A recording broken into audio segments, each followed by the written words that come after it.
here is the Writer's Almanac for Tuesday, the 27th of July, 2021. It is the birthday of Isabel Kelly, the American economist with the Department of Agriculture, who is credited with designing the federal food stamp program, now known as the Supplemental Nutrition and Assistance Program, or SNAP. She was born in Ellington, Connecticut in 1917, and today the program serves more than 38 million people. It's the birthday of Joseph Mitchell, born Fairmont, North Carolina in 1908, a writer for the New Yorker magazine for many, many years, writing about people living on the fringe in New York City, gypsies, alcoholics, homeless, fishmongers, a band of Mohawk Indians who worked as riveters on skyscrapers because they had no fear of heights. Joseph Mitchell interviewed criminals, evangelists, politicians, celebrities. He said he was a good interviewer because he had lost the ability to detect insanity. It's the birthday of Hilaire Belloc, born in Paris, 1870, known in his own lifetime as a serious essayist, today best known for his books of humorous verse.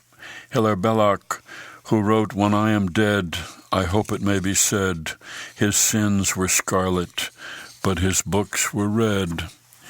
It's the birthday of Elizabeth Hardwick, Lexington, Kentucky, 1916, author of many books of fiction, who in the early 60s met with her friends over dinner to found a book reviewing journal called the New York Review of Books, which she said was dedicated to the unusual, the difficult, the lengthy, the intransigent, and above all, the interesting.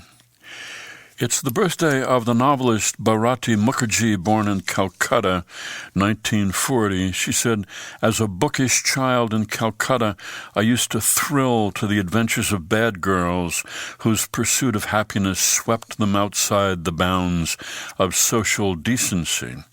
She went to college in Calcutta.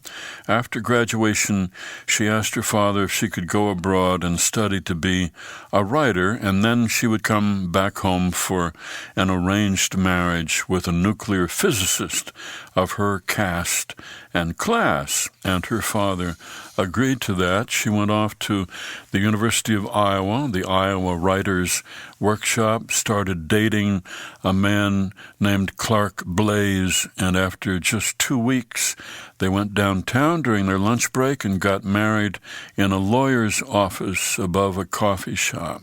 She wrote, "The 5-minute ceremony suddenly changed me into a transient with conflicting loyalties to two very different cultures." Here's a poem by John Masefield, Sea Fever. I must go down to the seas again, to the lonely sea in the sky, and all I ask is a tall ship and a star to steer her by, and the wheels kick, and the wind song, and the white sail shaking, and a gray mist on the sea's face, and a gray dawn breaking.